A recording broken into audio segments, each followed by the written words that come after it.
Good afternoon, and welcome back to the Big Show. And of course, the Big Show, we do it on every weekday at 5 o'clock. Of course, I was off last week. I was out of town, but we're back and we're doing our thing. And of course, when we are doing our thing, we are getting you ready for the draft, the NFL draft, which is coming up this week. We can talk a little bit about the Pirates, I suppose, if you want to do that. But at the end of the day, the reality is this week is focused mostly on the Steelers. It's focused mostly on the draft. It's focused mostly on the fact that we are in that, what do you call, the runway, I guess, or whatever.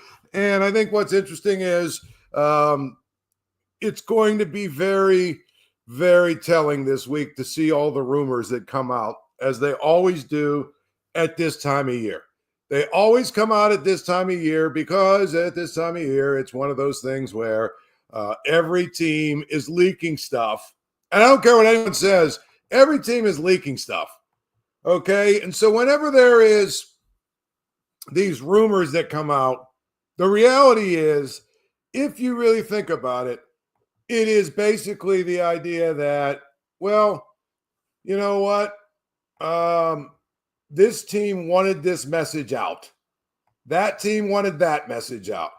Doesn't necessarily mean that they are actually messages that matter or are real or are based in anything other than somebody somewhere wants a message out. And that's why there's going to be an enormous amount of leaks this week, just like every week at this time.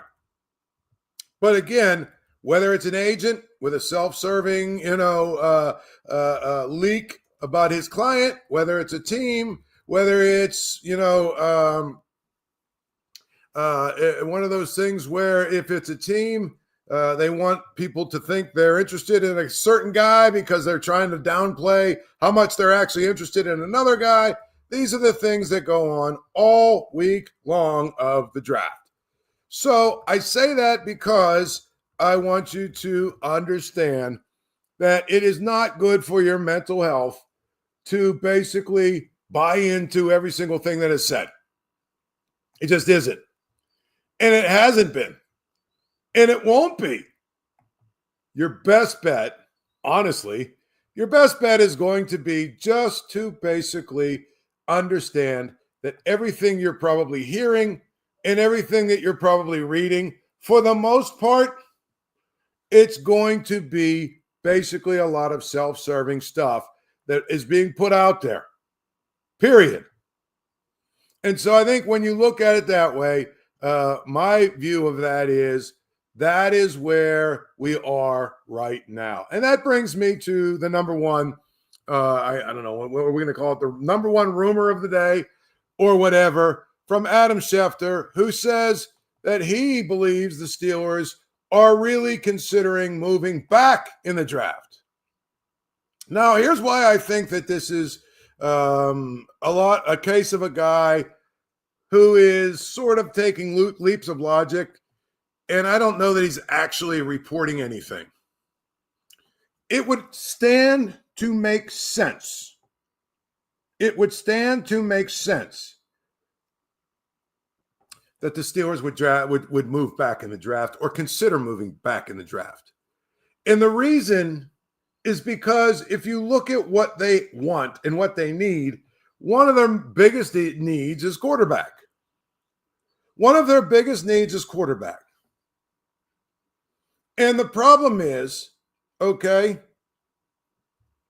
I don't know which quarterback is still going to be on the board when they pick in the first round, but it feels like, okay, it feels like to me that we are sitting here talking about, Jaxson Dart, Jalen Milroe, maybe the kid, what's his name, from Louisville, one of those guys. And I don't think the Steelers are going to take that guy at 21. I just don't. I think that, Jalen Milroe, maybe he's a guy, if you think about it, okay, he might be a guy that the Steelers and everybody else feels that there's enough value that you would pick him in the first round. Clearly, he's been invited to the green room of the draft. And so, he's going to be there. And if he's going to be there, I can't imagine or believe that the NFL would have him there if they don't think there's a really good chance he's going to be a first-round pick. So maybe Jalen Milroe, if he's on the board, he's the guy the Steelers go take at 21.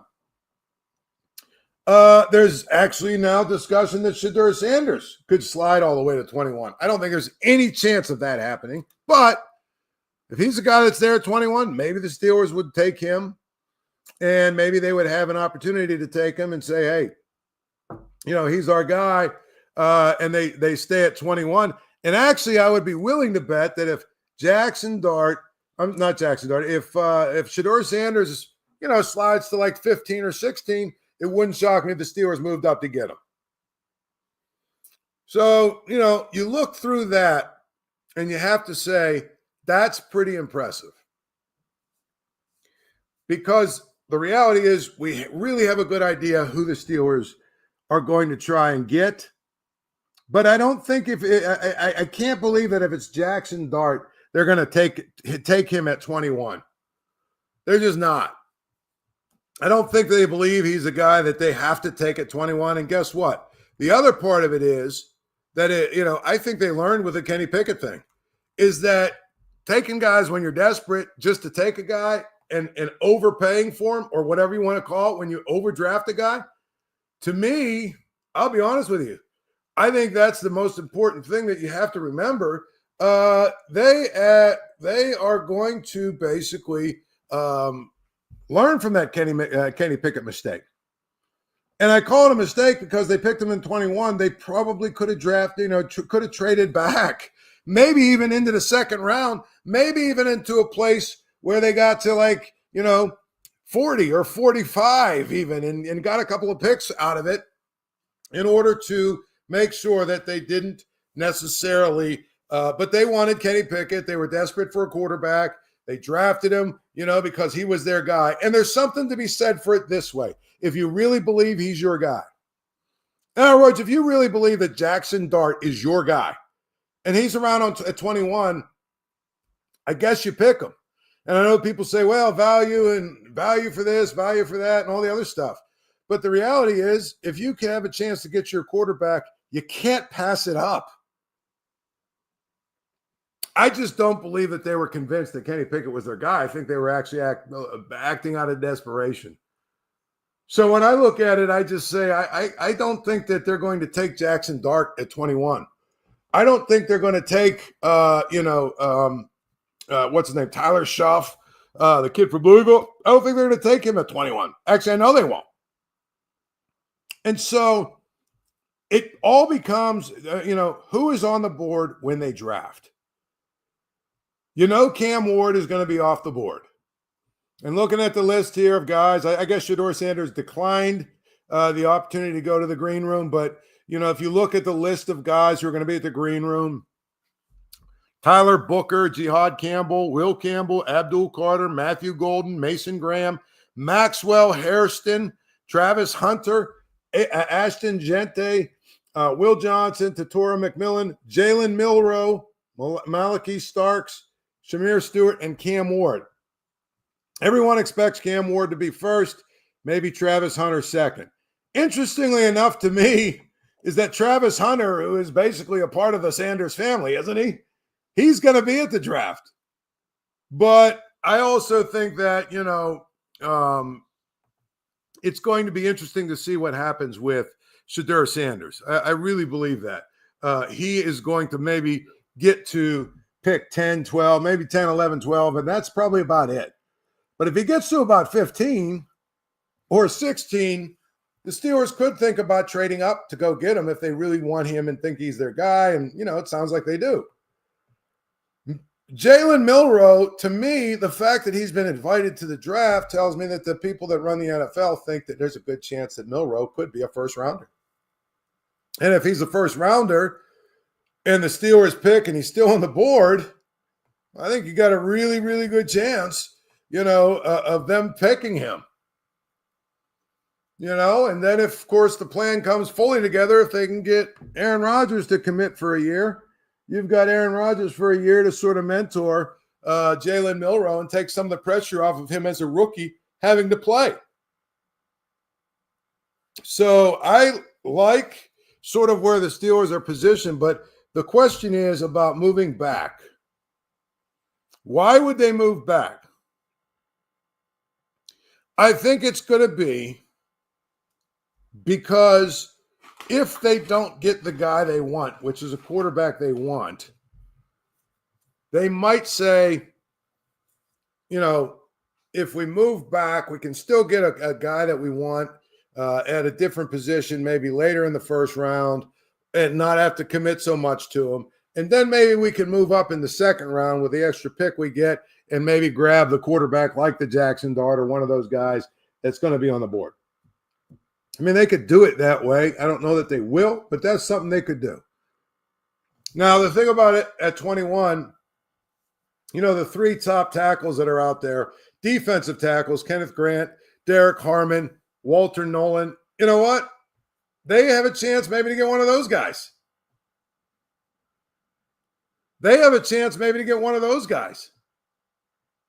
And I think that's going to be, something else to watch. Is that, hey, okay, you know what? We don't get our first round pick. We don't get that. But what we do get is a defensive tackle who can then become the guy that sort of takes over at Cam Hayward's spot when he goes. I'm just saying that's really going to be interested. I'm going to be really interested to see how it all really sort of comes together, because it feels to me like those are the two places where you're going to basically see the Steelers take. They're going to go and they're going to go out and grab somebody in one of those two places. Either it's going to be a quarterback or a defensive tackle. Those are the two that make the most sense. They do. They make the absolute most sense. So I feel like, we could sit here and do this all day, but the reality is, what is a sleeper position? How about that? What is a sleeper position? That's what I would love to know. Well, I think I was thinking about it all weekend long. What is a sleeper position in the first round? And I'm going to tell you, don't be surprised if they take a cornerback, if the corner is the best position, best guy there. That to me is going to be something that you really have to watch. Is the cornerback position going to be the guy? Is that going to be the position where you go out and get a player? Is that going to be the position where you get to, when you're picking, and you say, oh my, all three of the defensive tackles are gone, or the two that we like are gone, right? Or there's no quarterback here that excites us. There's no quarterback here that excites us. And since there's no quarterback here that really excites us, what's a position that we actually really still need? Well, seems like it's pretty clear to me. That's where you would go. That's where you would go. Corner. Now, there's a couple of other things that we need to there's a couple of other things that I would tell you need to think about. We haven't really talked about George Pickens very much.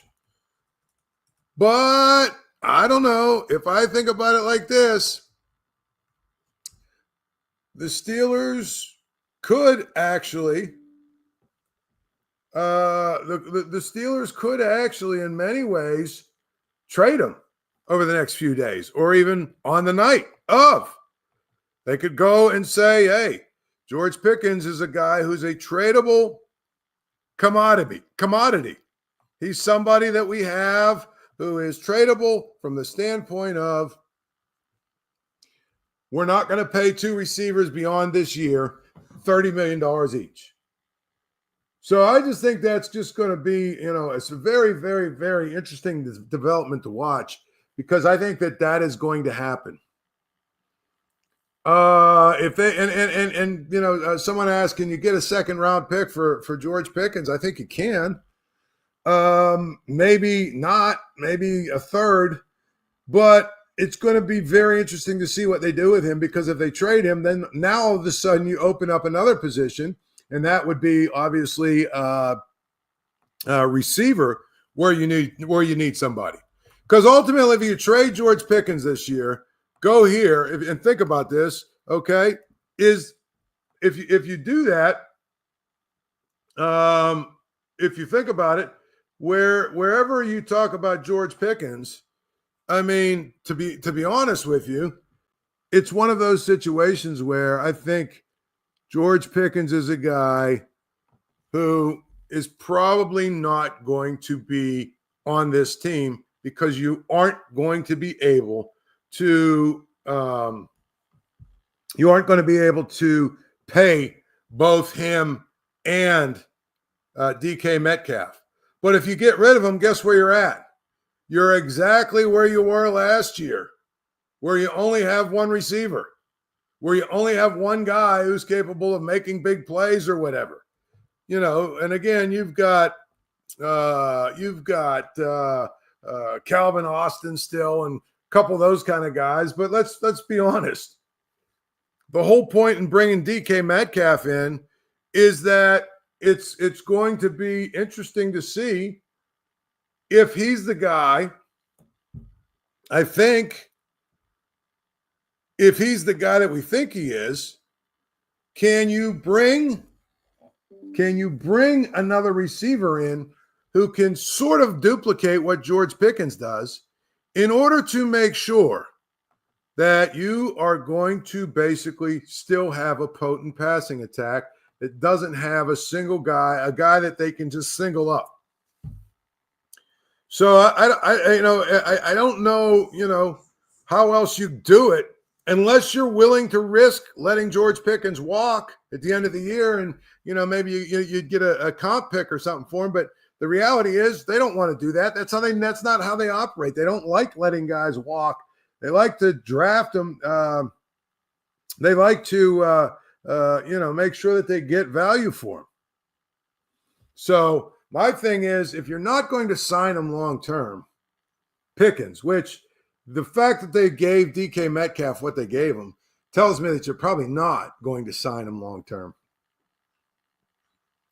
Then I think you actually literally have you almost have to trade him tomorrow.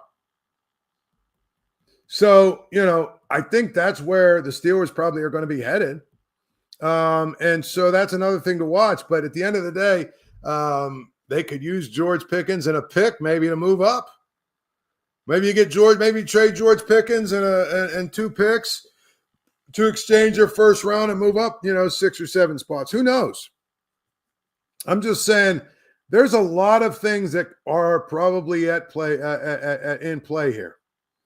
And I think that when you think about it that way, it makes what I said at the start even more of a possibility.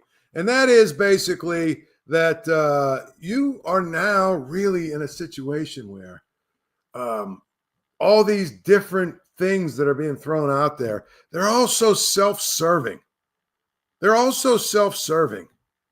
And they're all going to be self-serving. And I think that's where it's going to be, important for them, at least. It's going to be very important for them to try and make sure that they come out of this draft in a better position than they are now. And I know that sounds crazy, but it's true. It's not easy. It's just not. I think that, when you think about it, it's one of those things where it's important now that they can't get it wrong this time. They can't get it wrong. And really, when you look at what they've done, in the first round in recent years, I mean, I don't know, have they got it right more or wrong more? I think you could make a really good case that the Steelers have gotten it wrong more than right. Let's go back and look at their first round picks. Troy Fontenot. I mean, nobody can know whether they got it right or wrong.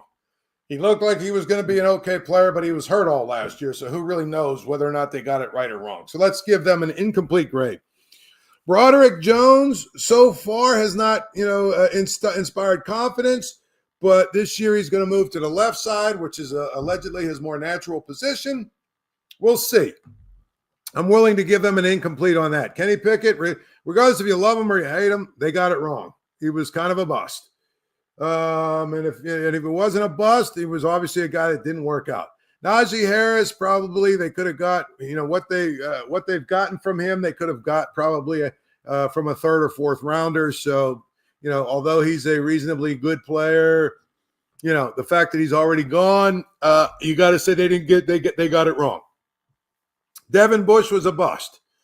Terrell Edmonds, again, he's another guy they drafted in the first round that they probably could have got roughly the same production from someone they drafted in the fourth or fifth round. So they got it wrong. Watt obviously was a home run. Artie Burns, bust. Bud Dupree, I mean, he's a tough one. Wasn't a bust. Wasn't a star. Probably is just over the line where you'd say, well, they probably got that right. Ryan Shazier, obviously, his career came to an end, but they got it right clearly with him before he got hurt. Jarvis Jones was a bust. But then they had Pouncey, Hayward, and DeCastro, Hayward, and Pouncey, those three. But really, if you look at it, right before them was Ziggy Hood and Rashard Mendenhall. I mean, their first-round picks have been probably less than inspiring if you really look at it. That's not instilling confidence, by the way. I think that's the biggest thing. So I don't know what's going to happen here on Thursday night. I'm going to be interested to watch all of these different rumors swirl and fly around because it's just a part of it. But I honestly don't think that we are in a situation yet where these rumors are going to be, have much truth to them. In many ways, I think that the rumors are always self-serving. They're put out there by agents. They're put out there by team execs. They're put out there by general managers. And mostly they're put out there because they are in a position where I think they're all trying to affect the market, so to speak. Even though everybody else knows that most of these rumors are false, they're just trying to affect the market and basically say, hey, we're going to take this guy when they're really not, or we're going to take that guy when they're really not. And I think that's a big part of, what goes on in this draft, especially this week. I mean, this week is annoying in many ways because this week is full of all these kinds of rumors and everything else like that. I feel like it's going to be an interesting dynamic because the Steelers, I do think trading George Pickens is absolutely going to be on the board. I don't know if it's going to happen, but it's going to be something they'll discuss. I think they will trade back. I do, because I think that trading back gives them an opportunity maybe to pick the quarterback they want, maybe get an extra pick. As I said before, I do think the sleeper of all sleeper positions, believe it or not, is cornerback, because they still only have Joey Porter and a bunch of old guys. And when I'm talking about, there are other guys, obviously they have some younger guys, but all those younger guys are basically slot guys. Let's be honest here. I mean, whoever you're going to talk about, Beanie Bishop, Corey Trice, whatever, all those guys they're slot guys. So to be honest, they've got Joey Porter Jr. and, a couple of veteran guys who are going to give him probably 1 year. So they could draft a cornerback and probably be justified doing it. Game's always on at Archie's. Get down to Archie's on Carson Street. Archie's, home of 80 cent wings Monday through Thursday, home of the Paul Zeise grilled cheese sandwich. Get down to Archie's, and when you're there, tell Archie I said hello. Next up, the Pirates. What a terrible, terrible, terrible weekend. I mean, I can't imagine it could get worse than what it's been. And that is going to be something I'm going to tell you that I just don't really like or understand or get to or whatever. It's just so bad. It really is. It's just so bad. Because at the end of the day, you know what? We've got to try and figure out. We got to try and figure out what exactly has to happen here beyond getting rid of the owner. This is not a good team. It's not a good organization right now. They can't even get out of their own way when they have these public relations nonsensical things that happen, like the bricks and the taking down Clemente Wall and all the things they seem to do, the bobblehead nonsense the other day. I mean, I don't understand what they're doing. I don't understand how they can be this inept. I don't understand it. Makes no sense to me. How can you be this inept? Period. And how can you be at a place where you don't even understand what it is you have to do? That's what you have to do. And so I think that, you know, when we talk about it this way, I don't know, you know, why we all seem to invest energy in this kind of stuff. I don't understand why we do it, but we do. And so as a result of us doing this, I mean, to me, you know what? The best thing that can happen for the Pirates is that they go, 40 and 122, and everything falls apart. Period. That's the best thing that I think could happen. And so I just feel like, we got this situation now where we've got to really kind of come together and figure this out. But this team is not good. The best players are old for the most part, except for maybe Oneil Cruz and Paul Skeens. They're just not very good right now. And what they did this weekend was a joke. Really was. And they got swept by Cleveland. They looked inept for the most part doing it. Was not fun to watch. It was a terrible weekend of baseball in this city.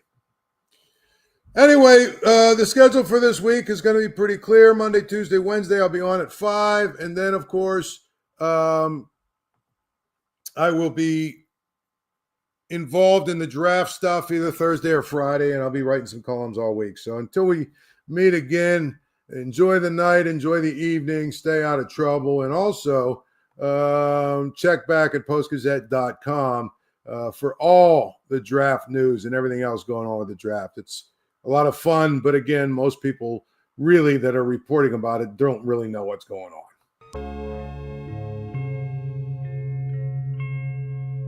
Thank you for checking out this content from Post-Gazette Sports. If you watch this video on YouTube, please like the video and subscribe to our channel. For all of the sports coverage the Post-Gazette has to offer, visit post-gazette.com.